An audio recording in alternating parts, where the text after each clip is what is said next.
Hey, how's it going, everybody? Charlie Wilson here, aka Sinister Charlie. Welcome back. Hi. Um, yeah, we got a long one. This is the most gangster tanker of World War II, Lafayette War Daddy Pool. Uh, I'm actually wondering if this is based off of the movie Fury, which I haven't seen. But yeah.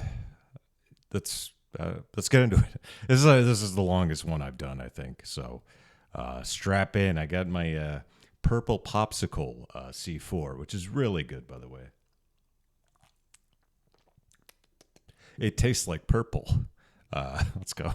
Before you ask, yes, this is in fact the guy that Brad Pitt's character in the movie Fury is based off of. There you go. Yes, the nickname Well, I already asked. No, War Daddy was real.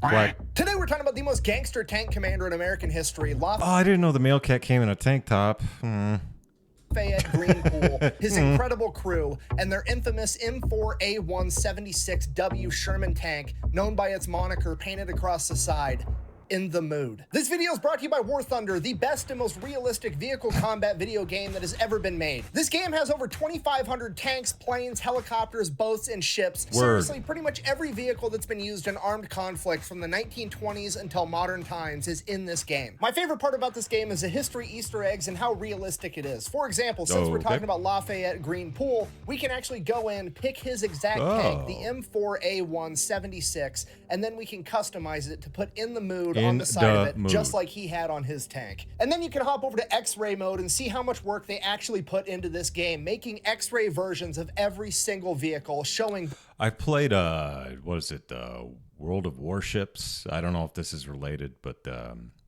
yeah, that's pretty cool. The crew and the different components of all of it. And then they use this X-ray mode in gameplay, so when you shoot at an enemy tank, you're not just shooting at the tank until it blows up. You can shoot the enemy tank and disable the tracks. You could take out the engine, you could kill a single member of the crew, or you could take out the entire crew. And the best part about all of this, it's free on PC, PlayStation, and Xbox. So if you decide you want to give it a try, I will have it linked in the description down below, and when you use my link, you're going to get a bunch of free stuff unlocked right off the bat. Vehicles, skins, in-game currency, everything you need to get started, so go check it out. Let's get back to the video. Word up. Once upon a time, July 23rd, 1919, two twins would be born, John Thomas Poole and his younger brother by 5 minutes, Lafayette Green Poole. Are they related to the Tim Pool family? They both spent their entire childhood growing up in Texas. The Great Depression happened when they were 10 years old. Despite that, they were both star athletes in middle school and high school. And then when they graduated from high school in 1937, John and Lafayette, the two brothers, wanted to join the Navy together. Like everything else they'd done in their life at this point, they go down to the local recruiting office together and they both sign up for the US Navy. Then they go to get their physicals. John passes with flying colors, but Lay, on the other hand, is rejected because his eyesight isn't good enough because he has one bad eye from an injury from when he was younger, which is turning into a weird pattern at this point because there's a shocking amount of badasses that are originally rejected from the US military for apparently having bad eyesight. I mean, off the top of my head, we've got Lawson Red Ramage, the first submarine commander to earn the Medal of Honor, which I don't know why your vision needs to be super good inside of a submarine, but whatever. Then we've got Willis Ching Lee, literally an Olympic sniper that was the greatest battleship commander of all time, that after he had won the Olympics for sharpshooting was told that his vision wasn't good enough. And then, of course, we have Jay Zemer, Medal of Honor recipient, the pilot of the most decorated air crew in U.S. history that was also rejected because his vision wasn't good enough. And now we have Lafayette Green Pool, the greatest American tanker of all time, also being rejected because his vision just isn't quite good enough. Now, that being said, here's where Poole's just a little bit different from those other heroes. He's trying to join in 1937. World War II has not kicked off yet, so he's not overly motivated to join the military. So, unlike the other three, he does not cheat on his eye exam to get in. He decides that he's just gonna go off to college and become an engineer. So that's what happens. John ships off to go get trained for the Navy. Lay decides he's gonna stay around town. He helps his parents out on the farm. He goes off to college to become an engineer, and he also decides that he's gonna start boxing to earn some extra money on the side. And over the course of the next 3 years, he never loses a single match because he is an incredibly talented boxer. Then, September 16th, 1940, America decides to reinstitute the draft because World War II is looming on America. Because that's very convenient. Yeah, I guess all the signs were there for World War II. Obviously, you know, the Nazis, but Yeah. Well, but yeah, they didn't attack Pearl Harbor yet, so that's nice.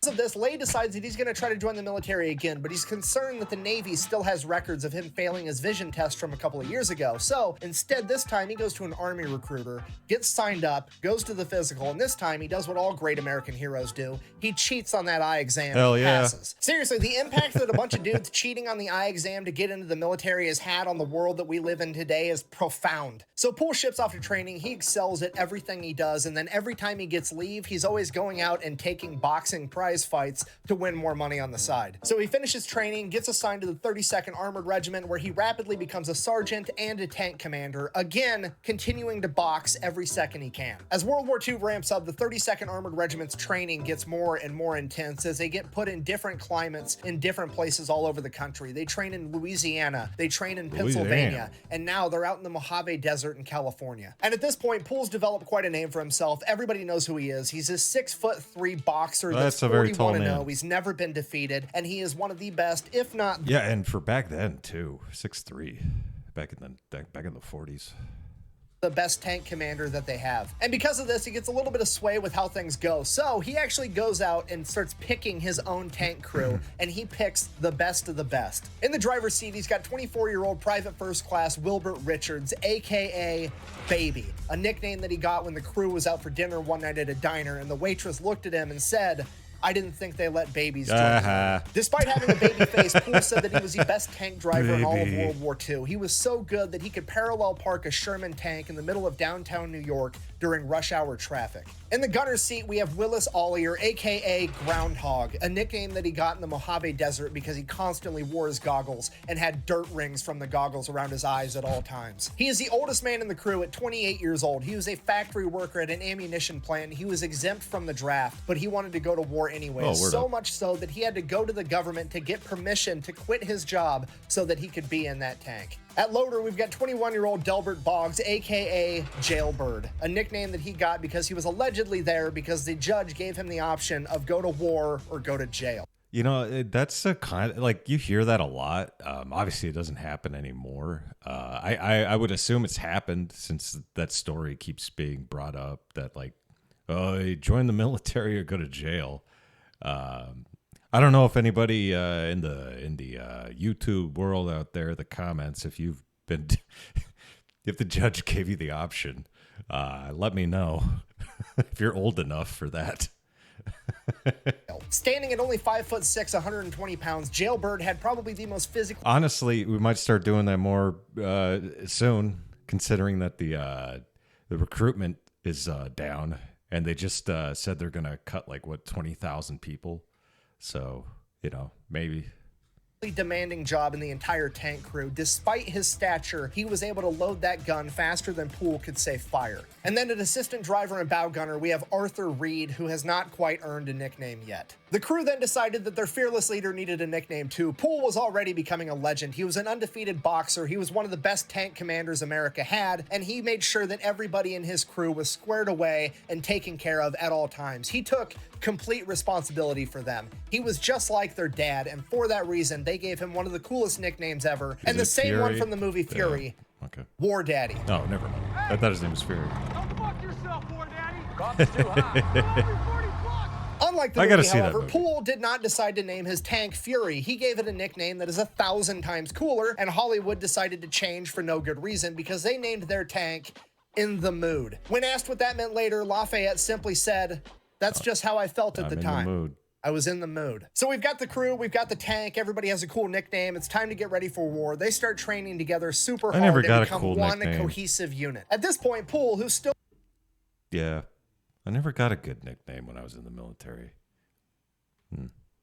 Oh, well. Been going out boxing every chance he can, ends up joining the Golden Gloves tournament, and he actually ends up winning and becoming a Golden Gloves champion, which qualifies him for the national tournament in Chicago. At this point, the Army is willing to let him take leave and go participate in this national tournament because it looks really, really good for the U.S. military if they have an active duty sergeant that's a tank commander that's winning national titles for boxing. Poole, however, decides against it because he has his crew, he has his tank, and he's not going to let them go off to war without him. So he decides to forego his dream of becoming a national Golden Glove boxing champion and instead goes off to war. Because of that, he is then offered a slot as an officer, which he also refuses because he doesn't want to leave his crew. He decides that he's going to keep being an NCO so he can be a tank commander and go out with his guys. Shortly after that, they would all ship off to England in 1943. Once they get to England, they just keep training, getting ready, waiting for orders, and then in April 1944, a famous boxer by the name of Joe Louis, aka the Brown Bomber, comes over for a morale mission where he's going to box with some of the troops, you know, get everybody ready for war, get them hyped up, doing something cool, and guess who gets slotted to fight him? Yeah, Lafayette Poole boxes Joe Louis 2 months before D-Day. And if you don't know who Joe Louis is, he's literally one of the greatest boxers in the history of the world. This dude has 69 wins with 52. He's from Philadelphia too. I know that because of Bill Burr. But yeah, they put up a statue of Rocky, Sylvester Stallone, a fictional character. Could have put up Joe Louis. I don't know why. You know why. 2 knockouts. He has one of the longest reigning title runs ever. He is on a different level than Lafayette Greenpool for sure. Despite that, everybody's hyped. The entire regiment is going to show up to watch War Daddy go toe-to-toe with the Brown Bomber, and it's going to be the coolest thing that's ever happened. So they have this boxing match, and you have to understand, this is a recipe for disaster because Joe Louis is just over here trying to do the right thing, help with the war effort, raise morale of the troops before they go off into battle. You know, he's being really cool about this whole thing. He's going from unit to unit, and he's boxing a new army guy every night for like months straight. So I mean, this is nothing more than a glorified sparring match to him. He's not going in there trying to actually hurt the army guy. Hopefully the army guy's not going on to hurt him. He's just going out there to put on a show. Poole, on the other hand, remember, just gave up his dream for a national title in boxing so that he could go to war, and now the world heavyweight champion is there and he gets to box him. So in the back of his mind, there's got to be a part of him that's just like, I mean, maybe I can take this guy. So Poole goes in there obviously wanting a real fight, and that's exactly what he got. The match starts. Joe Louis goes in there. He's dancing around. He's pulling his punches. He's putting on a show. He's being super nice to Poole. And then the first chance Poole got, he threw a hard punch and just cracked Joe Louis, allegedly stumbled him a little bit. And then Joe Louis tied up with Poole and whispered in his ear, I'm going to teach you a big lesson. The ref then broke him apart, and Joe Louis proceeded to beat the shit out of Poole in front of the entire regiment. Poole is later quoted as saying that he was turned any which way but loose by the Brown Bomber. Now, the silver lining is that Poole somehow managed to not get knocked. Honestly, that's a good story. There's nothing bad about that. You're taking on a professional boxer, and you're in the army. That's pretty cool. I'd fight Mike Tyson for money. Not for free. Yeah. Knocked out, which is an achievement in itself going up against Joe Louis. And just so we're clear, if you're not familiar with combat sports, Joe Louis is absolutely not being a dick right now. This is 100% expected. This is how everybody acts in that situation. And Lafayette Poole knew that's how this would go down the minute he decided to crack him because he had like 40 plus boxing matches. He knew what he was getting into. He got exactly what he was looking for. And it's absolutely hilarious. And in War Daddy's defense, it is actually way cooler to say I got in a legitimate fight with Joe Louis and survived, even though I got my ass beat, than it is to say I had a glorified sparring match with Joe Louis one time. And pretty much everybody else agrees, and this serves to grow Poole's reputation even more. Fast forward 2 months, June 23rd, 1944, War Daddy and his crew would arrive at the beaches of Normandy 2 weeks after D-Day. For the next 5 days, they would make their way to the front lines, following the trail of destruction left by the Allied forces before them. And on the 6th day, June 29th, 1944, they would go out on their first mission, attempting to drive the enemy further back. Using a combination of tanks and infantry, they would drive off the main road through crop fields, and they would cut through the different fields, and each field was divided by this thin row of trees and bushes that was called a hedgerow. As they go through field after field and have the tanks drive through hedgerow after hedgerow, making a path for the infantry, they would come through another hedgerow where seemingly nothing was any different. As they continued to advance through the field, as soon as they reached the midway point, the 2 corners of the hedgerow they were in up ahead of them would open fire. They had Sorry, there's a train going by. every time I make a video. Walked directly into a German anti-tank unit's ambush as they began taking fire from anti-tank guns, machine guns, and Panzerfausts, or tank punchers, which were an early German rocket launcher designed to take out Allied tanks. The Germans were so well camouflaged in the hedgerows ahead that they couldn't even be seen. The only thing they could fire at was the muzzle flashes of the Germans firing at them first. As the Americans began to return fire, In the Mood was struck by a Panzerfaust, but it was deflected off of its armor because they were too far away when they fired it. And then a second, and then a third, and then a fourth. In the Mood had been hit with 4 tank fists and survived all of them. The American tanks, including In the Mood, attempted to drive forward to push through the ambush, but as they closed the distance between them and the German anti-tank unit, they came into the effective range of the tank punchers. In the Mood and 17 other M4s would be hit and knocked out. As Poole ordered his crew to bail out, he would come to the realization that his bow gunner and assistant driver, Arthur Reed, had been killed in action on impact. With so many tanks knocked out, the entire unit was forced to retreat, and in a matter of minutes, Poole's entire battalion had lost 25% of its men, 177 soldiers, and 18 tanks. So Poole's unit falls back to the rear and they begin consolidating, figuring out how many people died, how many tanks they lost, refitting, getting reinforcements, getting everything done. And Poole receives word that his tank, while it was knocked out, is salvageable and it's going to be up and running in a couple of weeks. At this point, most tank crews would be like, cool, I'll take a couple of weeks off hanging out back here, not getting ambushed. But War Daddy and his crew are absolutely furious that their friend was just killed, and they want to get back in the fight now, not in 2 weeks. So Poole demands a new tank, and his chain of command, seeing that their golden boy wanted a new tank, turns and says, here you go, and they give him their very first version of the new Sherman M4, the M4A176W, with an even bigger gun that's more capable of going toe-to-toe with German tanks. They are then immediately given a replacement bow gunner and assistant driver by the name of Bert Close, a 19-year-old kid that looks like he just got out of a high school classroom. And for that reason, he is immediately given the nickname Schoolboy as they paint In the Mood 2 down the side of their new tank and go back into the fight. Poole said he learned more in that first 3 minutes of combat than he did in the 3 years of training prior to that. He took note of how the Germans put their main anti-tank guns in the corners of the hedgerows to triangulate fire at the middle of the field, and they waited until they got into the middle of the field before opening fire so they couldn't retreat back into the hedgerows easily. For that reason, every time they cut through a hedgerow, they would immediately use the main gun and fire on each corner ahead of them, and then rake everything in between with machine gun fire, attempting to ambush the enemy first. And this extremely slow, painstaking form of combat went on for the first month, just field after field, ambush after ambush, fight after fight. It took them a month to go 5 miles further into enemy territory. And this wasn't just Poole's unit, this was I usually don't say Jesus like that. I usually say Jeebus. But yeah, that's 5 miles for a month. That's crazy.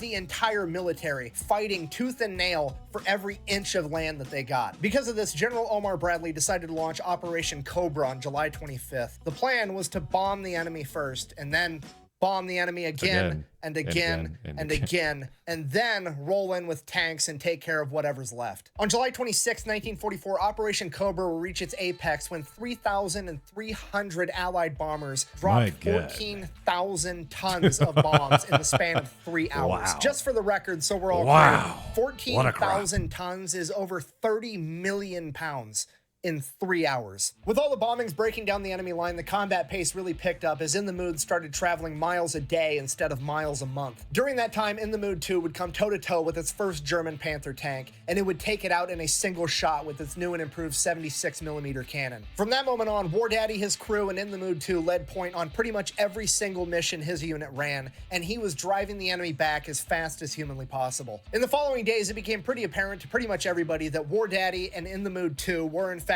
the main characters of this story, as he began sitting up higher and higher in his commander's position on the tank. Pretty soon, the other tankers began to describe it as he was sitting so high up on the tank that it looked like he was riding it like a bull, showing off his cowboy boots. Over the next several weeks, they put so many miles on In the Mood 2 and drove through so many hedgerows that they wore out the engine and it needed to be replaced. And at this point, Poole, being who he is like, I'm not waiting for that thing to get fixed, just give me another tank so I can keep fighting. And the chain of command is like, actually, that's perfect because now your original tank is fixed, so you can just have that one back.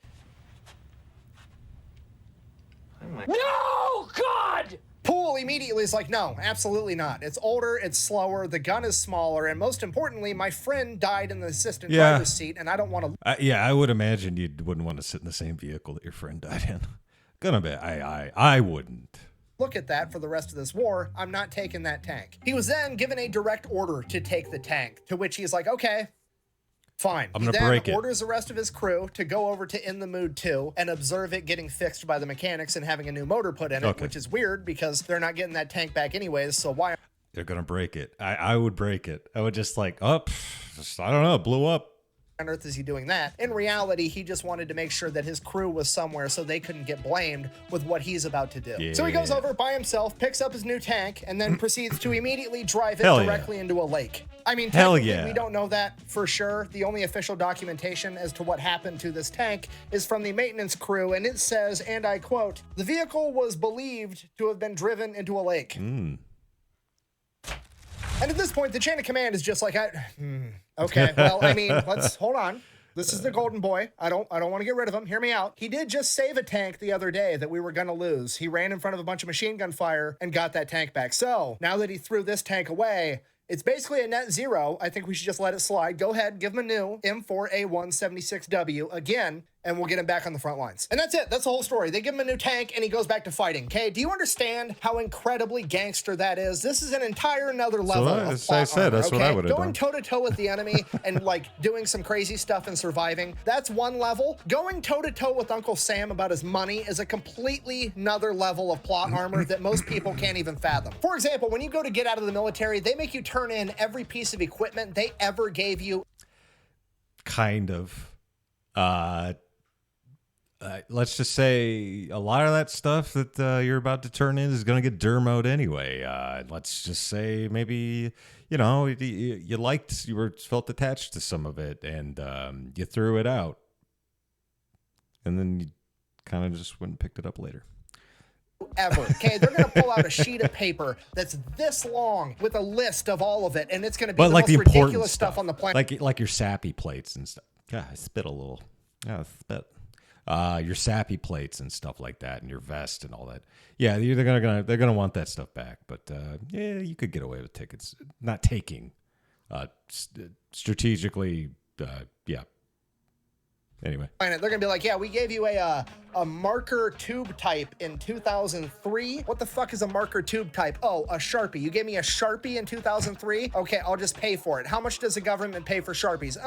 $79.95 is what we pay for fucking Sharpies around here. And then you have to pay the government $79.95 for a Sharpie that you lost 20 years ago. Otherwise, they negatively impact. well, that's the disposable stuff you don't have to turn in, like gloves and stuff like that. Generally, no. Stuff that could get like soiled. Like you're not going to be out. They're not going to ask you to turn in your like thermals and stuff like that. But yeah, all the important heavy stuff. Your credit Gas score. mask. The rest of us mere mortals are over here getting harassed by the U.S. military because we lost a canteen cup at some point. Meanwhile, War Daddy's over here waterboarding an entire tank and just walking away like nothing happened and nobody cares. This is an unprecedented level of plot armor. So that's August 16th. He gets his new tank In the Mood 3. August 17th, the very next day, they come into a humongous battle. They catch up with an entire German armored unit that has 12 Panther tanks. Luckily, the Allied forces at this point in time have air superiority, so they radio in for some planes, and they come in and they bomb the entire Panther unit. Then, after the planes drop a bunch of bombs all over them, then all of the American Sherman tanks start to advance. And then a couple minutes later, another group of American planes come. They were either P-38s or P-47s, depending on which source you want to read. Doesn't really matter. Either way, American planes come, and then they proceeded to bomb everybody, the American tanks included. And during this bombing run, In the Mood 3 and the tank next to it would both be hit. Luckily, nobody in War Daddy's crew would be hurt. However,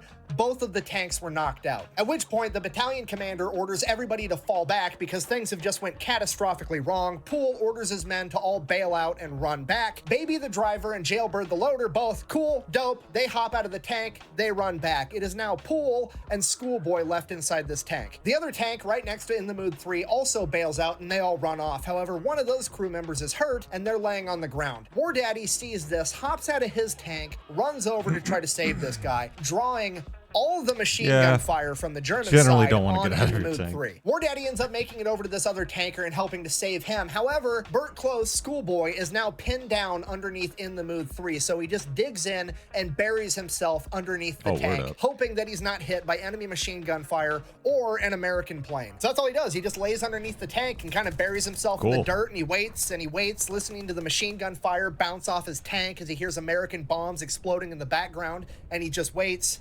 And 10 minutes go by, and suddenly somebody runs and dives under the tank, and it scares the shit out of Burt Close. And he looks over, it's an American, so he kind of relaxes for a second, thank but God. that dude doesn't see Burt yet. And Burt Close, Schoolboy, recognizes this guy. It was his friend from basic training that he hadn't seen in like 2 years. And Close remembers on the first day of That's basic awesome. training, this guy got asked a question by the drill instructor, and he told the drill instructor, I don't know. And from that point on, throughout the rest of their training, that particular drill instructor would always tell this guy, what do you know? Bearing that I've only met one person from boot camp. Even when I was in, I never saw anybody from my boot camp, but except when I got out of the Navy, I saw a guy. I was taking the written test for the Oxnard Police Department, and he was sitting right next to me. And I knew him from boot camp, and it was like, what the hell? Like, oh my God, that was crazy. So it's interesting. It's weird when you meet somebody from boot camp. It's only happened once. that in mind, so. Schoolboy asks the guy, hey, what the hell happened? And that guy responds, I have no idea. To which Schoolboy responds the same thing the drill instructor would have responded, what do you know? And that guy whipped his head around, recognizing the voice of his friend, Nice. and they were reunited after like 2 years not seeing each other, not knowing if they were alive. They've just ran into each other in the most unfortunate circumstance on the planet, and then they just hung out for the next hour in the middle of this firefight, catching up, because there's literally nothing else they could do, and it's the most Army thing I've ever heard ever. So while Close is catching up with his buddy, War Daddy makes his way back to safety. He carries that injured tanker with him, and then he realizes that he's missing Burt Close, Schoolboy, and he was not about to lose another assistant driver and bow gunner, and he is ready to run back into hell to go get him too. He is then physically restrained and given a direct order to not. So like an hour goes by, Schoolboy and his buddy are just chilling underneath the remnants of In the Mood 3, waiting for the bombs to clear up. Finally, the German armor unit's forced to retreat. They get the all cleared, the planes aren't going to be coming anymore, and then they just kind of get out from underneath the tank and walk back, and everything's okay. So now the next problem is that In the Mood 3 is gone, they no longer have a tank. Well,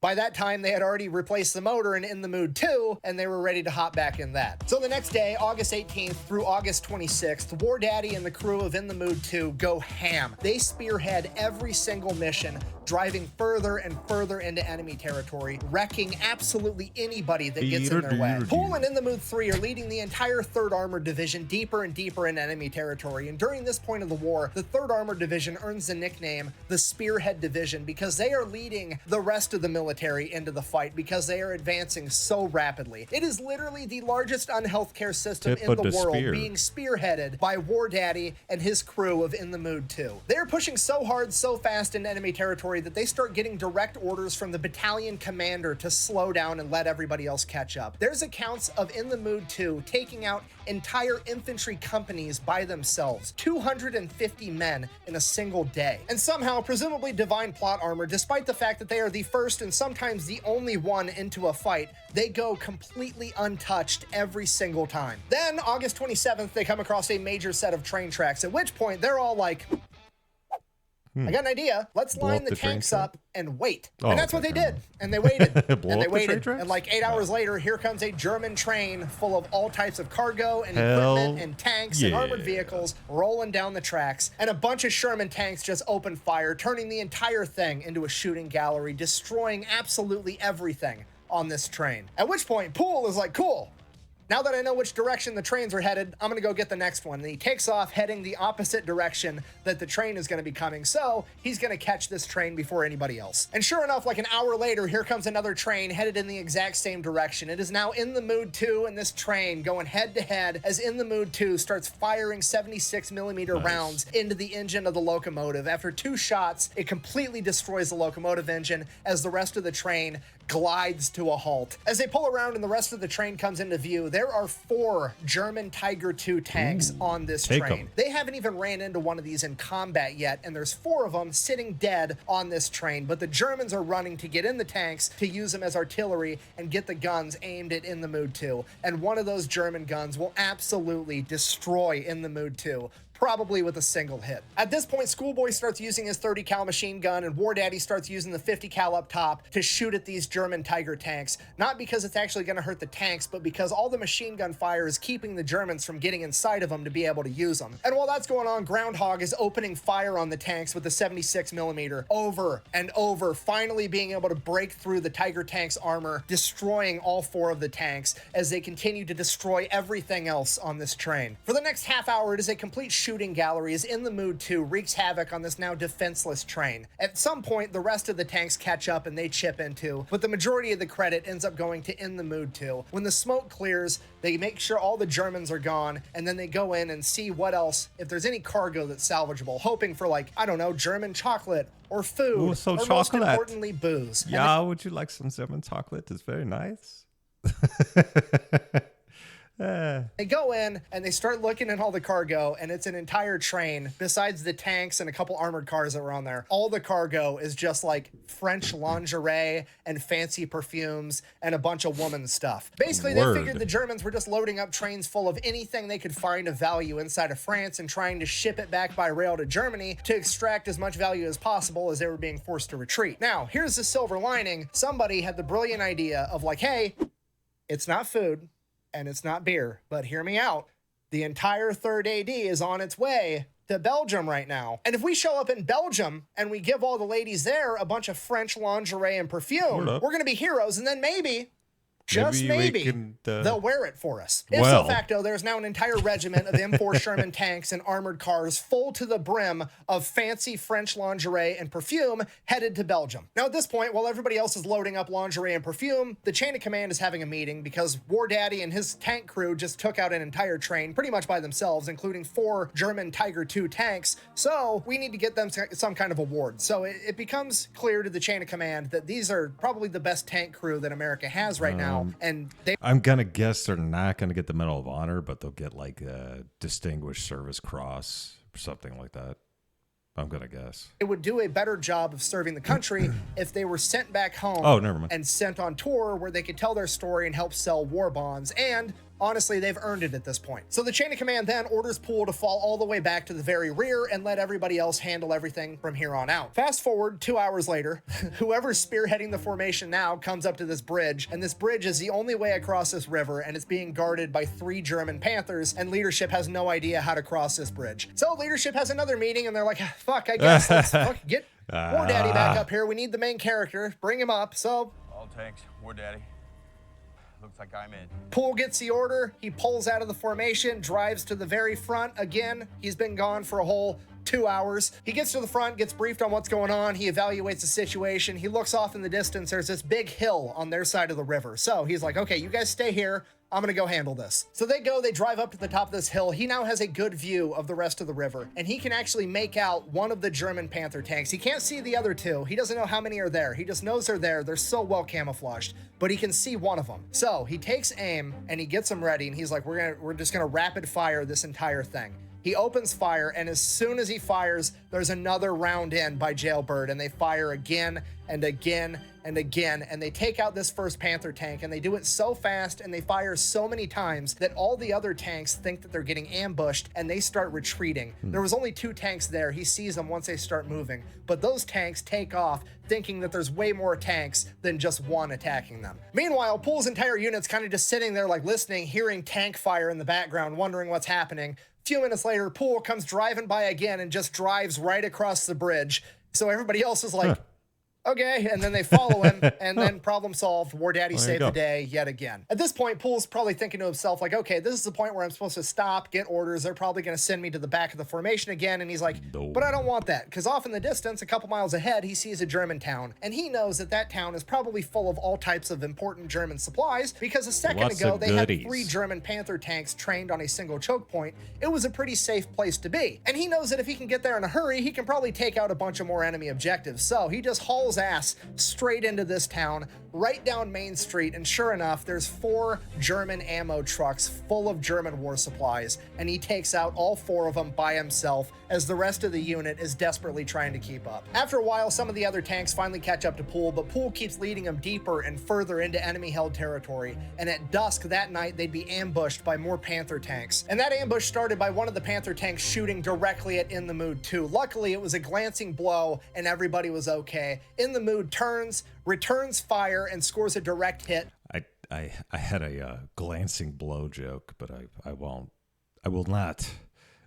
Knocking out the tank as the German crew bails out. But the tank didn't burst into flames yet, and that's not acceptable. So, In the Mood 2 advances to shoot this tank again. As they hit it again, the whole thing blows up, as In the Mood 2 gets hit again from another Panther tank. And again, it glances off the armor, and everybody's okay. But they don't know where the hell it came from because it's so dark out, they can't actually see anything. So now, they're just waiting. And they're waiting, and they're kind of moving back and forth, and this Panther tank fires at him again, and they could see the muzzle flash. The Panther missed, and In the Mood starts returning fire just in that general direction, firing blindly. And after 4 or 5 rounds sent that way, they see an enormous explosion and flames as they have scored a direct hit on the enemy Panther tank with pure luck. Any remaining German forces are forced to flee, and that was the end of that battle. They bed down for the night, they get some more gas in the tank, they get everything fixed, they eat some food, and the next morning, they take off again, driving further into enemy-held territory. The next morning, War Daddy and In the Mood 2 take off, hauling ass with the rest of the tanks. Poole figures that those 2 German Panthers ambushed them because they were trying to protect something, and he wants to find out what it was. So, he keeps charging deeper and deeper into enemy-held territory, and that's when he comes across an entire German supply convoy. And yet again, War Daddy and In the Mood proceed to turn this entire supply caravan into a shooting gallery. In the Mood alone is credited with destroying over 100 vehicles, 2 German Panther tanks, 2 other tanks, 3 German 88 anti-tank guns, claiming over 50 enemies KIA, claiming 63 as prisoners of war, and a ton of others wounded. When the smoke settles from this and the leadership gets to figure out what actually happened, it is decided that the In the Mood crew is all going to receive Bronze Stars, and Lafayette Green Poole is going. Boo. I mean, a Distinguished Service Cross would have been nice, but, you know, maybe Silver Star. It's a lot of Bronze Stars, though, I guess. To receive the Distinguished Service Cross. He would also be nominated for the Medal of Honor, but that was rejected for some reason. Something to do with being in a tank is a team effort, and he didn't do it by himself, so he doesn't deserve the Medal of Honor, which doesn't really make sense, but it never does. So that happened. Now from here, it's pretty smooth sailing. They don't have much content. If you've ever, like, these stories, it goes the same way every time. So it's like, yeah, the Medal of Honor, it's highly scrutinized about who can receive it. So, yeah, it's to be expected. With the German military, they're pretty much just going from town to town, hanging out in a town at the end of every night. However, In the Mood continues to be the #1 spearhead of the entire division, and now, instead of being the first into contact, they're the first into every town, and that comes with its own unique set of rewards, because as soon as American tanks start rolling in, all the people come running out as they start celebrating that the Americans are here to beat the Nazis, and they start showering them with gifts, cheeses, breads, fruits, eggs, and most importantly, booze. So In the Mood gets first dibs on all the booze. This pattern repeats itself day after day for a little while, and then they eventually come up on a bigger city called Liège in Belgium. Once there, they take the city pretty easily, capturing 1,500 German POWs, and then they've essentially freed the town, at which point all the townspeople come rushing out to thank the Americans, and surprise, surprise, this city is full of very attractive young Belgian women. They start giving the soldiers gifts like food and booze, and in exchange, the soldiers break out the fancy lingerie and perfume that they liberated from that train a couple of days ago, and they start giving that back in exchange, and the entire thing turns into one gigantic block party that kind of ends up turning into a shit show, because all the soldiers spread out as they start sleeping with all these young women, showing them that inches are in fact better than centimeters, and everybody's just completely hammered. Which was fine, there was nothing wrong with that, right up until the next morning when the chain of command got the order to move out immediately. At which point the leadership, A, they're hungover, but B, they're kind of looking around, it's just like there's passed out people drunk all over the city, on the sidewalks, in the streets. It's chaos. The soldiers are all spread out because they all went home with different women. They don't know where like 75% of their soldiers even are. They radio back, they're like, we're We're going to need a couple of days to regroup. We Yeah, had a couple of issue days. in town here. So after that, they Jeebus. spend the next couple of days regrouping and getting ready to move out again. After they get regrouped, it's off to the Siegfried Line, the border The of Germany, Siegfried. guarded by dragon's teeth, mines, machine gun positions, and barbed wire. They have to finally make their last push and break into Germany. On their way to the Siegfried Line, Poole is informed that him and his crew are not going to be allowed to spearhead this mission either, and they are to remain in the rear because him and his crew are still going to get sent home early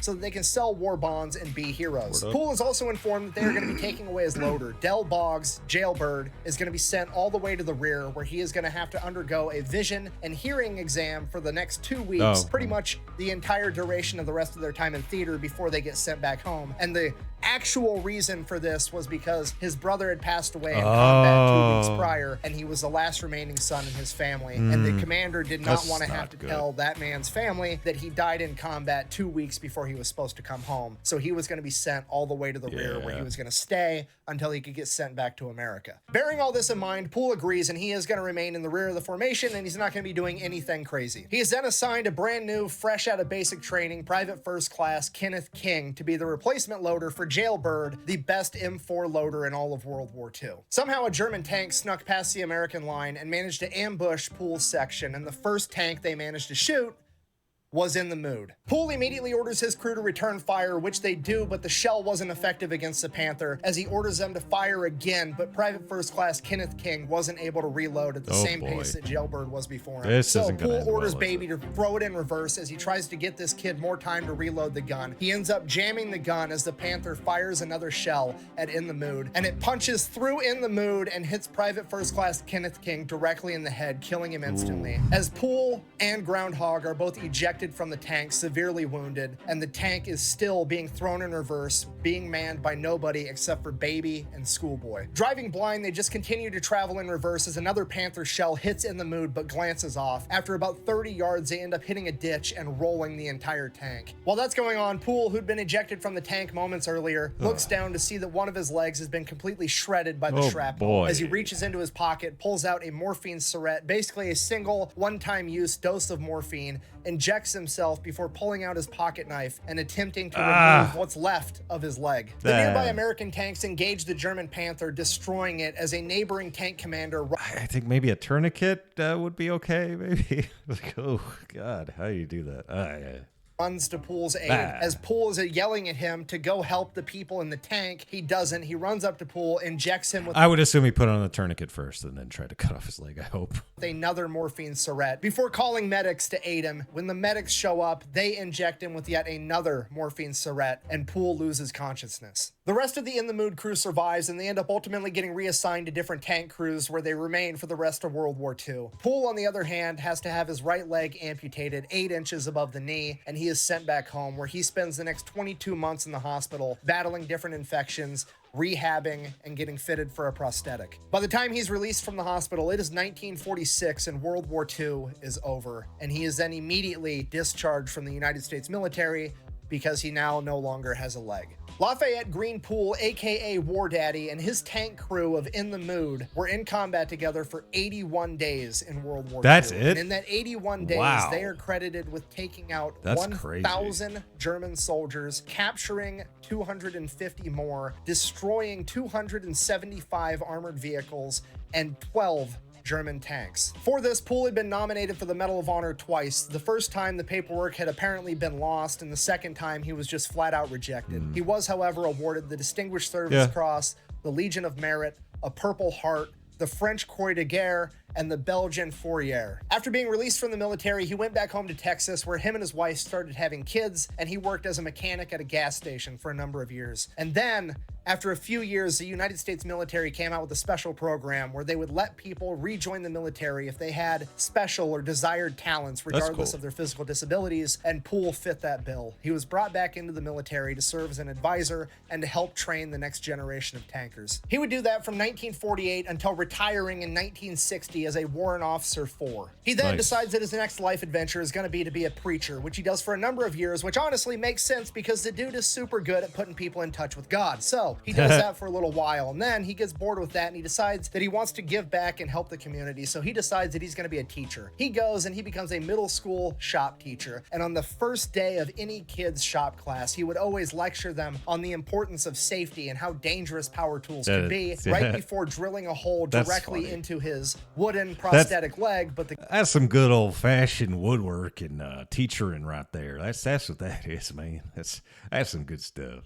Kids didn't know that at the time. After that, he finally does truly retire, and in his retirement, he forms a relationship with the armored units out of Fort Hood. They bring him out there, they let him drive in an M1 Abrams tank for the first time. He's blown away at how much better they are than the tanks that he drove during World War II. They also have him as the guest of honor at all their military events where he commonly gets to speak and he gets to know all the guys. And then in 1990, they're sent off to fight in Desert Storm. If you don't know, Desert Storm is considered to be the last great tank battles the world has ever seen. The last time that tanks were going toe-to-toe with one another on the battlefield. And the entire time that his guys were out there, Lafayette Poole was back home, glued to the news, watching it every single moment of every single day. And as Desert Storm, and by extension, tank versus tank warfare, would come to a close, so would Lafayette Poole. His health began to decline, and he would pass away at the age of 71 on May 30th, 1991, the very same day that he received word that his armored unit out of Fort Hood had made their way to Germany safely on their way back home to America, because Desert Storm was over. Bringing a close not only to tank warfare as the world knew it, but the life of one of the greatest men to ever do it. So, in conclusion, if this has taught us anything, never underestimate what you can accomplish by cheating on your next Hell exam. yeah. Thank you for watching. Best way to support the channel is go buy some merch over at FatElectrician.com. And don't forget to go check out War Thunder, where you can play as In the Mood yourself. Whack, bang, out. Found out about the tanks. They were really cool. Then the movie. I can hear all the weird German internet fanboys already. You know, the Germans actually had a tank commander that had like 100 enemy tank kills, blah, blah, blah, blah, blah. That's more than Lafayette Poole, blah.